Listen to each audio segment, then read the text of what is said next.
جب وہ بھائی مخالف دشمن جب سامنے نظر آئے، انسان بھی ٹھہرا رہے اور انسان کمزور بھی نہ ہو، طاقتور ہو، اتنا طاقتور کہ حکمران ہی بن گیا ہو۔ ذرا نبی پیغمبروں کے حوصلے بھی دیکھیں۔ بھائی آئے، کہا گندم چاہیے۔ جناب یوسف نے جب بھائیوں کو دیکھا تو آپ کی آنکھیں بھر آئیں، رو پڑے کہ میرے بھائی آ گئے۔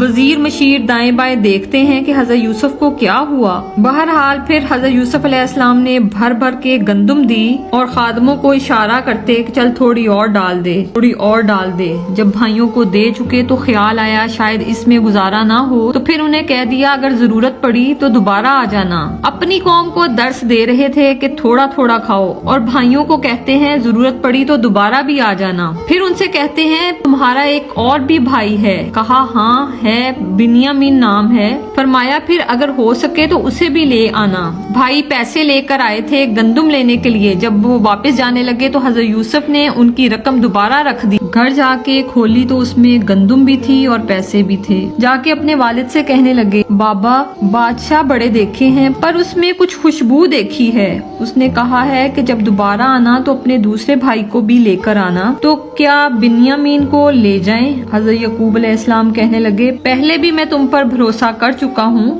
بار بار نہیں کروں گا۔ یوسف گوا چکا ہوں۔ تو پوتے بول پڑے کہ دادا جی آپ تو ہر وقت یوسف یوسف ہی کرتے رہتے ہیں۔ پھر بھائیوں نے ضد کی، اصرار کیا تو جناب بنیامین کو وعدہ کر کے قسم دے کے بھیج دیا۔ جناب بنیامین بھی مصر پہنچے۔ یہ دونوں ایک ماں سے تھے، سگے بھائی تھے حضرت یوسف علیہ السلام کے۔ حضرت یوسف نے جناب بنیامین کو دیکھا تو اپنے ساتھ بٹھا لیا۔ وہ کچھ اس طرح کیا کہ باتیں کرتے رہے، ادھر ادھر کی باتیں کی۔ پھر انہیں یہ بولا اچھا جگہ نہیں، تم ادھر آ میرے پاس بیٹھ جاؤ۔ جب بھائی کو ساتھ بٹھا لیا اور چیزیں دینے لگے تو بنیامین کے کان میں کہہ دیا میں تمہارا بھائی ہوں، میں ہی یوسف ہوں۔ اور اس طرح کہا کہ یار کچھ دن تو میرے پاس رہ جا۔ بنیامین کہنے لگے رہ جاتا ہوں، اور بنیامین ان کے پاس رک گئے۔ ہوا کچھ اس طرح کہ ان کے سامان میں ایک شاہی پیالہ رکھ دیا گیا، لیکن ان کو چور نہیں کہا گیا، لیکن ویسے کہا گیا کہ یہ شاہی پیالہ آپ کے سامان سے نکلا ہے، دیکھیں گے کہ یہ کس طرح آپ کے سامان میں چلا گیا، اس وقت تک یہ بنیامین یہی رکیں گے۔ باقی بھائی چلے گئے۔ یہودا کہنے لگا کہ میں نہیں جاتا، میں یہی ٹھہروں گا، وہ اس لیے کہ باپ کو کیا بتاؤں گا، پہلے بھی یوسف کا کرتا میں ہی لے کر گیا تھا، اب میں کیا بتاؤں گا۔ باقی بھائی واپس چلے گئے اور جا کے بتایا کہ جناب بنیامین کو انہوں نے رکھ لیا ہے، کچھ معاملہ بن گیا تھا۔ وہ کہتے شاہی پیالہ کیسے آیا؟ حضرت سیدنا یعقوب علیہ السلام فرمانے لگے میں نے تمہیں پہلے ہی کہا تھا کہ تم میرے بنیامین کو لے کے جا رہے ہو، پہلے بھی یوسف کو لے کے گئے تھے اور میں نے تم پر بھروسہ کیا تھا اور آج تک میں پریشان ہوں۔ جاؤ جا کر کسی طرح میرے بنیامین کو بھی لے کر آؤ اور میرے یوسف کو بھی ڈھونڈو۔ بھائی دوبارہ آئے، گندم بھی ختم ہو گئی اور آتے ہی کہا اے عزیز مصر بڑی بری حالت ہے، ہم بہت پریشان ہیں، ہمارے باپ کی رو رو کے آنکھیں چلے گئی ہیں، مہربانی کر کے کچھ گندم بھی دے دو اور ہمارا بھائی بھی ہمیں واپس کر دو تاکہ ہم اسے واپس لے جائیں، تاکہ ہمارے والد گرامی کی آنکھیں ٹھنڈی ہوں۔ تو حضرت یوسف علیہ السلام نے ان کی باتیں بھی سنی اور غور سے ان کے چہرے بھی دیکھنے لگے۔